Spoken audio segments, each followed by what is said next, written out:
مارچ 2020 کی مطالعہ جو مواد تھے جواہر یعنی کہ بہترین مطلب موتیوں کی طرح مطلب کہ سینکڑوں صفحات سے نکالے گئے اہم مطالعے کے مواد جو منضبط کی گئے تھے ان کو اپلوڈ کر رہا ہوں.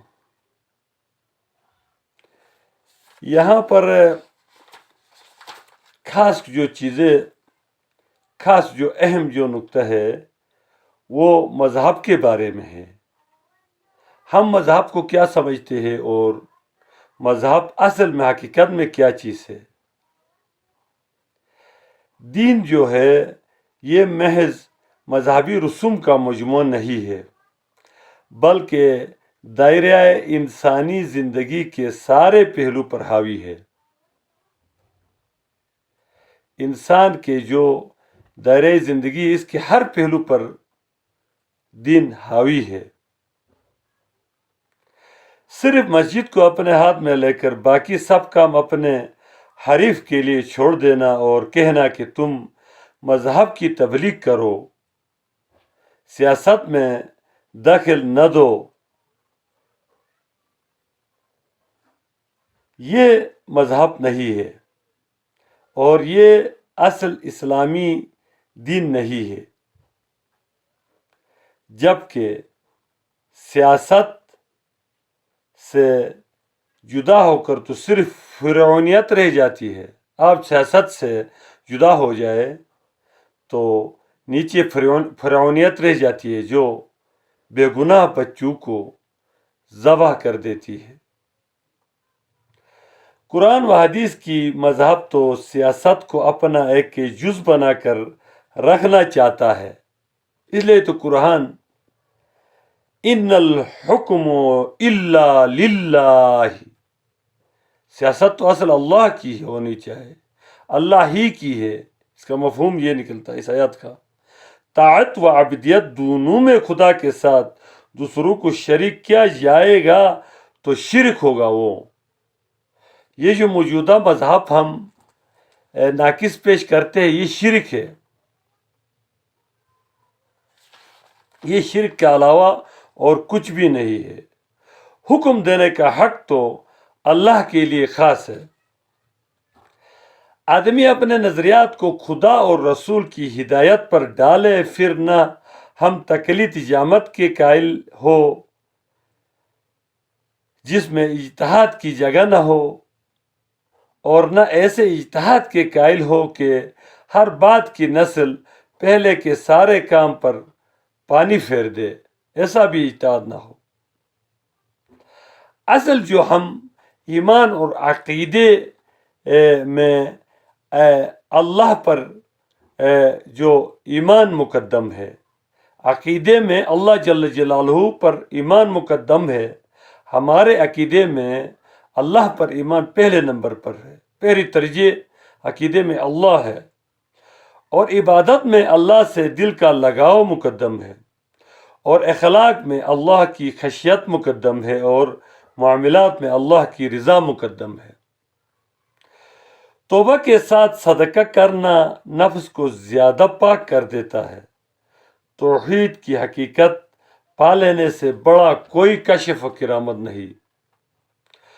قرآن سمجھ کر پڑھنے کی عادت رفتہ رفتہ آپ کو یقین کی آنکھوں سے آخرت نظر آنے کی راہ ہموار کرے گا اور آخرت نظر آنے لگے گا. بلکہ بہت سے مقامات پر نقشہ کشی ایسے عجیب انداز سے قرآن میں کی گئی ہے کہ سمجھنے والا تھوڑی دیر کے لیے وہاں پہنچا ہوا محسوس کرنے لگتا ہے. لیکن شرط ہے قرآن پاک کو سمجھ کر پڑھنا. بلا سبب صلاحیت ہونے کے باوجود پڑھنا ایک بزرگ کے قول کے مطابق بدعت ہے. کمال ایک لامتناہی چیز ہے. آج تک کوئی ایسا ذریعہ دریافت نہیں ہوا اور نہ ہو سکے گا جو آپ کے اندر خود آپ کی کوشش کے بغیر گٹھا سکے، یا ایسی کوئی نئی صفت آپ میں پیدا کر سکے جس کا مادہ آپ کی طبیعت میں موجود ہو، جو گاڈ گفٹ ہے، جو اللہ نے آپ کو کوئی جو صفات دیا ہے، وہ کوئی دنیا کی طاقت سوائے اللہ کے نہیں اٹھا سکتا۔ تنقید اپنے ذات پر تنقید سن کر تیش میں آنا غرور نفس کی علامت ہے۔ خرچ کرنے کی کم سے کم حد مقرر کی گئی ہے، لیکن زیادہ سے زیادہ اس کا کوئی حد مقرر نہیں کیا گیا ہے۔ خرچ کرنے کی، سخاوت کی کوئی حد نہیں ہے۔ یہ تجویز کرنا آپ کا اپنا کام ہے۔ منافقانہ میل جول کوئی حقیقی اطاعت پیدا نہیں کر سکتا۔ اپنے خیالات میں مخلص جماعت مضبوط ہوتی ہے۔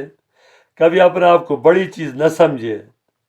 بڑا کارنامہ انجام دینے کے بعد بھی، جیسا فتح مکہ کے بعد بڑی کارنامہ تھی، اس کے بعد جو عرب کے گرد و نواح اور بین الاقوامی لیول پر لوگ فوج در فوج اسلام میں داخل ہو رہے ہیں، بڑی کارنامے کے بعد، اور اللہ جل جلالہ محمد صلی اللہ علیہ وسلم کو حمد کے ساتھ تسبیح اور مغفرت کی تمنا کرنے کے لیے فرما کر ہمیں قیامت تک آنے والے انسانوں کو دعوت دی گئی ہے کہ بڑے سے بڑے کارنامے انجام دینے والے بھی عجب میں نہ آئے، تکبر میں نہ آئے، اور استغفار کے ذریعے اور شکر کو اپنے ذات میں داخل کرے، کیونکہ شکر کے ذریعے سے مزید انعامات کے شعرائے کھلتے جاتے ہیں۔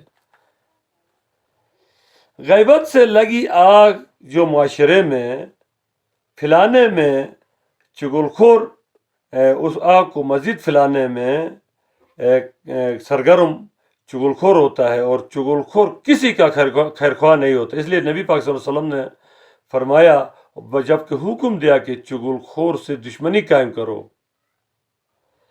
نفس تنگ دلی کی طرف جلدی مائل ہو جاتا ہے، ہمیشہ آپ کے دل کو وسیع ہونے سے روکتا ہے اور تنگ کر دیتا ہے۔ انسانی فطرت جب ایک دفعہ کمزوری میں مبتلا ہو جاتی ہے تو دوسری کمزوریاں بھی ابھرنے لگتی ہے۔ یہ ذہن بسا اوقات فکر و نظر کی عیاشی کے طور پر اخلاق کے آسمانوں پر اڑتا تو ہے، مگر یہ اڑان کام کے لیے نہیں، کام سے فرار ہونے کے لیے ہوتی ہے۔ تم اپنے خدا سے جتنا راضی ہو وہ تم سے اتنا راضی ہے۔ تم اللہ سے، یہ اللہ کی جو رضا بالقضاء جو آپ کو اللہ نے دیا اس پر جتنا راضی ہو تو اللہ بھی اتنا آپ سے راضی ہو کر آپ کی دل کی مرادوں کو پوری فرماتا ہے۔ والسلام، مطالعہ 21 مارچ 2020 اور اپلوڈ آج 10 فروری 2026۔